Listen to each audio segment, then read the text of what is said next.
44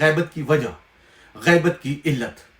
تو اس کتاب کے اندر بھی یہ پورے کا پورا باب جو ہے آپ کو مل جائے گا جس کے اندر کچھ بیان ہوا ہے.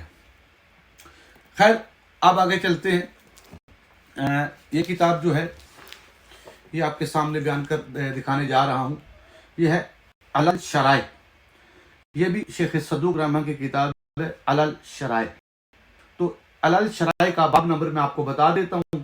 آپ دیکھ سکتے ہیں باب کا نمبر ہے 107. یہ باب نمبر آپ کو عربک میں بھی یہی نمبر ملے گا 179. یہ باب نمبر ہے. اردو کے اندر پیج نمبر ہے 279 جو اردو ترجمہ کے ساتھ ہے ایک جلد کے اندر. ویسے یہ 2 جلدیں ہیں لیکن میرے ہاتھ میں ایک جلد کے اندر دونوں جلدوں کو جمع کر دیا گیا ہے. لیکن باب نمبر یاد رکھیں آپ کو آسانی ہو جائے گی. باب نمبر 179. تو اس باب کا نام ہے غیبت امام علیہ السلام کا سبب. اس کے اندر بھی یہی نام ہے. تو اس میں میں کوشش کرتا ہوں چند حدیثیں جو ہیں وہ آپ کے سامنے پیش کروں. تو اس کتاب کے اندر یہ جو باب نمبر 179 ہے علل شرائع کے اندر پہلی حدیث جو ہے یہ بیان کیا ہم سے محمد بن علی معجولویہ نے روایت کرتے ہوئے اپنے والد سے.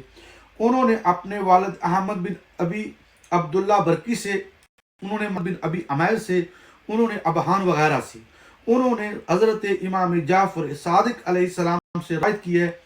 آپ نے فرمایا کہ رسول اللہ صلی اللہ علیہ وآلہ وسلم کا ارشاد ہے کہ اس فرزند کے لیے غیبت لازمی ہے. تو دریافت کیا گیا یا رسول اللہ یہ کیوں؟ فرمایا اس لیے کہ اس کو قتل کا خوف ہوگا. یہ پہلی علت جو امام صادق علیہ السلام نے نبی کریم صلی اللہ علیہ وآلہ وسلم سے حدیث پیش کی. اس حدیث میں جو رسول خدا سے حدیث ہے اس میں غیبت کی وجہ یہ بیان ہوئی ہے کہ قتل کی وجہ سے. دوسری روایت سنیں. دوسری روایت اسی کتاب کے اندر اسی پیج کے اوپر 279 پر بیان کیا ہم سے احمد بن یحییٰ عطار نے روایت کرتے ہوئے اپنے والد سے. انہوں نے محمد بن احمد بن یحییٰ سے, انہوں نے احمد بن حسین بن عمر سے, انہوں نے محمد بن عبداللہ سے, انہوں نے مروان انباری سے. ان کا بیان ہے کہ حضرت امام جعفر صادق علیہ السلام کے دہن مبارک سے یہ الفاظ نکلے کہ اللہ تعالیٰ جب ہم لوگوں کا کسی قوم کے جوار میں رہنا پسند نہیں کرتا تو ہم لوگوں کو ان کے سامنے سے ہٹا لیتا ہے.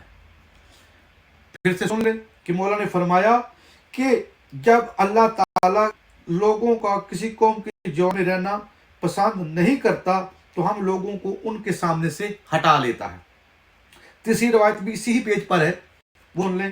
اس میں شیخ صدوق خود کہتے ہیں کہ میرے والد نے فرمایا کہ ہم سے بیان کیا عبداللہ بن جعفر نے, اور وہ روایت کرتے ہیں کہ احمد بن حلال نے, انہوں نے عبد الرحمن بن ابی نجران سے, انہوں نے فضالہ بن ایوب سے, انہوں نے صدیق سے, اور انہوں نے کہا کہ میں نے امام جعفر صادق علیہ السلام کو فرماتے ہوئے سنا.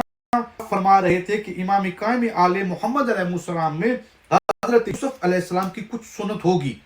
میں نے عرض کیا شاید آپ کی ان کی خبر یا ان کی غیبت کا تذکرہ کرنا چاہتے ہیں. تو آپ نے مجھ سے فرمایا مگر اس امت میں سے کچھ خوک خنزیر سے مشابہ لوگ, کچھ لوگ جو ہیں وہ خنزیر سے مشابہ لوگ اس سے کیوں کرتے ہیں؟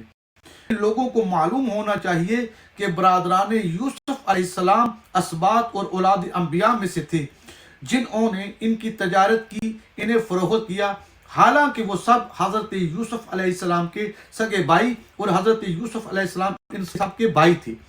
ان سے گفتگو کر کے بھی انہیں نہیں پہچانا جب تک کہ حضرت یوسف علیہ السلام نے خود یہ نہیں کہا کہ میں یوسف ہوں. پھر یہ امت ملعون اس غیبت سے کیوں انکار کرتی ہے؟ ہو سکتا ہے کہ اللہ تعالیٰ کسی وقت اپنی حجت کو پردے میں رکھنے کا ارادہ کر لے, اور یوسف علیہ السلام تو خدا کے نزدیک ملک مصر سے زیادہ محبوب تھے, اور حضرت یوسف علیہ السلام اور والد کے درمیان صرف 18 دن کی راہ تھی.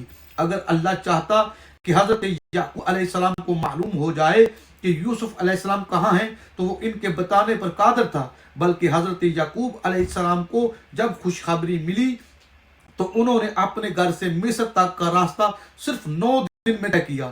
بڑی غور سے مومن سنیں. مولا نے فرمایا کہ 18 دن کا ویسے راستہ تھا, جب خوشخبری ملی تو 9 دن میں یہ فاصلہ طے ہو گیا. پھر یہ امت کیوں نہیں تسلیم کرتی کہ اللہ تعالیٰ نے حضرت یوسف علیہ السلام سے جو سلوک کیا وہ اپنی اس حجت کے ساتھ بھی کرے, اور یہ ہو کہ وہ ان بازاروں میں گھومتے پھرتے ہوں, چلتے پھرتے ہوں, مگر لوگ ان کو نہ پہچانتے ہوں, جب تک کہ اللہ تعالیٰ ان کو حکم نہ دے دے کہ خود کو پہچانوا دو, جیسا کہ حضرت یوسف علیہ السلام کو حکم دیا. اور انہوں نے کہا کہ تمہیں معلوم ہے کہ جب تم لوگ جاہل ہو رہے تھے تو تم نے یوسف اور اس کے بھائی کے ساتھ کیا کیا. اس پر وہ لوگ چونک پڑے اور کہا, ارے کیا تم ہی یوسف ہو؟ انہوں نے کہا, ہاں میں ہی یوسف ہوں. خیر آگے روایت سنیں. یہ بھی شیخ صدوق سے ہے, وہ کہتے ہیں کہ میں نے اپنے والد سے سنا, وہ بیان کیا کہ انہوں نے بیان کیا کہ ہم سے سعد بن عبداللہ نے روایت کرتے ہوئے فرمایا, حسن ابن عیسیٰ بن محمد بن علی بن جعفر سے, انہوں نے اپنے جد محمد بن علی بن جعفر سے, انہوں نے اپنے بھائی حضرت امام موسیٰ بن جعفر علیہ السلام سے روایت کی ہے کہ آپ نے فرمایا, جب 7ویں کی اولاد میں سے 5واں مفقود ہو جائے تو خدا کے لیے تم لوگ اپنے دین کی حفاظت کرنا, تم میں سے کوئی اپنے دین سے برگزشتہ نہ جائے. اے فرزان, اسی صاحب امر کے لیے غیبت ضروری ہے, یہاں تک کہ وہ لوگ بھی سے پلٹ جائیں گے جو یہ کہا کرتے ہوں گے کہ یہ اللہ تعالیٰ کی طرف سے آزمائش ہے, اس نے اپنے بندوں کا امتحان لیا ہے, اور تمہارے آباء اجداد کے علم میں کوئی دین ہوتا تو اس سے زیادہ صحیح اور بہتر ہوتا تو وہ اسی کی پیروی کرتے. میں نے عرض کیا, مولا وہ آقا یہ بتائیں کہ 7ویں اولاد میں 5واں کون ہے؟ آپ نے فرمایا, اے فرزند, تمہاری عقلیں چھوٹی ہیں, یہ اس میں نہیں سما سکتی, تمہاری سمجھ اتنی تنگ ہے کہ اس کو برداشت نہیں کر سکتی, لیکن اگر تم لوگ زندہ رہے تو ضرور اس کو پاؤ گے. 5ویں حدیث سنیں, یہ بھی غیبت کی وجہ پر ہے. میرے والد نے بھی, ابھی شیخ صدوق کہتے ہیں کہ میں نے اپنے والد سے سنا, ہم سے سعد بن عبداللہ نے, انہوں نے کہا کہ بیان کیا ہم سے محمد بن احمد علوی نے روایت کرتے ہوئے ابو ہاشم جعفری سے, ان کا بیان ہے کہ میں نے حضرت امام ابو الحسن امام حسن عسکری علیہ السلام کے والد امام علی نقی علیہ السلام کو فرماتے ہوئے سنا کہ میرے بعد میرا فرزند حسن میرا جان نشین ہوگا, اور اس کے بعد اس کا جان نشین آئے گا, تو تم لوگوں کا کیا حال ہوگا؟ میں نے عرض کیا, میں آپ پر قربان, کیوں, کیا بات ہو جائے گی؟ آپ نے فرمایا, اس کو تم لوگ نہ دیکھ سکو گے, اور اس کا نام لینا تم لوگوں کے لیے جائز و حلال ہوگا, نام لینا جائز و حلال ہوگا. میں نے عرض کیا, پھر اس کو کیا کہیں گے؟ فرمایا, تم لوگ یہ کہنا, الحجۃ من آل محمد صلوات اللہ وسلام علیہ. پھر 6ٹھی حدیث ہے, بیان کیا ہم سے محمد بن ابراہیم بن اسحاق نے, انہوں نے کہا کہ بیان کیا ہم سے احمد بن محمد حمدانی نے, انہوں نے بیان کیا ہم سے علی بن حسن بن علی بن فضال نے, روایت کرتے ہوئے اپنے والد سے, انہوں نے حضرت ابو الحسن بن موسیٰ الرضا علیہ السلام سے روایت کی ہے کہ آپ نے فرمایا, گویا میں دیکھ رہا ہوں کہ میرے دوسرے فرزند کے عہد میں شیعہ چراگاہ تلاش کرتے پھرتے ہیں اور انہیں چراگاہ نہیں ملتی. عرض کیا, فرزند رسول ایسا کیوں ہوگا؟ فرمایا, اس لیے ان کا امام ان سے غائب ہوگا. میں نے عرض کیا, یہ کیوں؟ فرمایا, اس لیے کہ جب تلوار لے کر اٹھے تو ان کی گردن پر کسی کی حکومت کا جواز نہ رہے. 7 نمبر حدیث سنیں. اس حدیث کے اندر بھی جو پہلی بیان کی ہے, اس کے اندر بھی غیبت کی وجہ بیان کی گئی ہے. 7 نمبر حدیث کو سنیں. یہاں بیان کیا ہم سے مظفر بن جعفر بن مظفر علوی نے, انہوں نے کہا کہ بیان کیا ہم سے جعفر بن مسعود اور حیدر بن محمد مرکندی نے, ان دونوں نے کہا کہ بیان کیا ہم سے محمد بن مسعود نے, انہوں نے کہا کہ بیان کیا ہم سے جبریل بن احمد نے, روایت کرتے ہوئے موسیٰ بن جعفر بغدادی نے, انہوں نے بیان کیا کہ مجھ سے حسن بن محمد صرفی نے روایت کرتے ہوئے حنان بن صدیر سے, انہوں نے اپنے والد سے, اور انہوں نے امام جعفر صادق علیہ السلام سے روایت کیا کہ آپ نے فرمایا, ہم لوگوں میں سے جو امام قائم ہوگا اس لیے غیبت ہے, اور یہ غیبت بہت طویل ہوگی. میں نے عرض کیا, فرزند رسول یہ کیوں؟ آپ نے فرمایا, اس لیے کہ اللہ تعالیٰ نے یہی طے کر لیا ہے کہ انبیاء علیہ السلام میں جو غیبت کا دستور جاری تھا وہی دستور ان میں بھی جاری کرے. اور اے صدیر, یہ لابدی اور یہ لازمی ہے کہ تمام انبیاء نے جس جس مدت کے لیے غیبت اختیار کی, ان کی مجموعی مدت تک یہ بھی غیبت ہی میں رہیں. چنانچہ اللہ تعالیٰ فرماتا ہے کہ ضرور تم ایک دوسری حلق پر سوار ہوگے. سورہ